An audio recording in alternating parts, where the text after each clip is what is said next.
remember being forced to be in church in the middle of the week. What kid wants to be in church in the middle of the week? And they wanted me to hear this guy talk. And to placate me, my parents always allowed me to do the two things I love more than any other. Math. I always got goosebumps doing math problems. And eating. I was a fat little kid. I was getting fatter and smarter all the time. And so I was eating my M&Ms. You could get a bag of M&Ms for 5 cents. And if you're really rich, you can get it for a dime. You can get M&Ms with peanuts in them. So I had my peanut M&Ms on one hand and my math.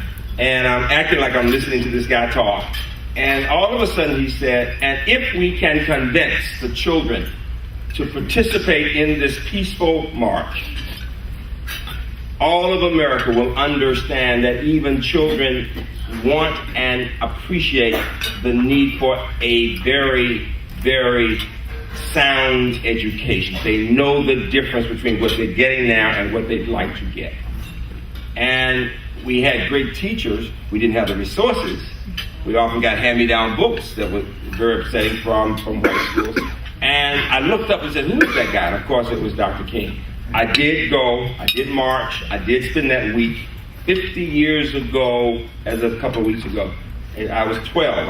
I was about to go to the 10th grade. I skipped some grades, so I was mature enough to help take some children to jail, to march and into jail. And we spent a terrible week. But what the experience taught me was that even children can be empowered to take ownership of their education.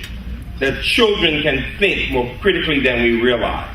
That if we expect more from children and give them the support they need, all kinds of things are possible. And so I've always, like Bob Moses, I've always associated doing my math and word problems with my civil rights, with the notion that if we want young people to have opportunities in science and technology and in life, we have to make sure two basic skills, those reading skills, thinking and reading, and math. How many of you believe there are many more brilliant Chinese and Indian children than American children? Very good question. Somebody's used to getting an A.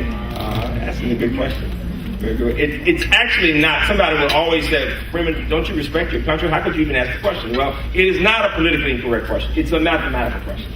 There are 1.3 billion Chinese, 1.1 billion Indians. You put those two together, you have 2.4 billion people. The top 10% of any population from wherever, Nigeria to Barbados, the top 10% is going to be extraordinary, right? 10% of 2.4 billion is 240 million people.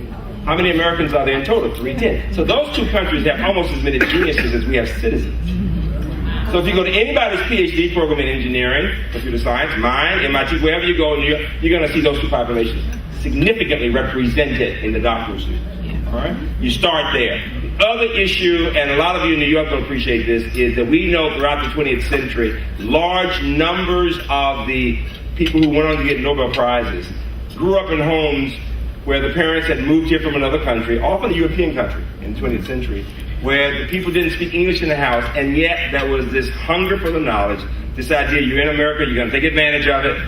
And they went on and they went to what we used to call the poor man's Harvard, City College, Brooklyn College, right? This was really special. And they went on and got the Nobel Prize.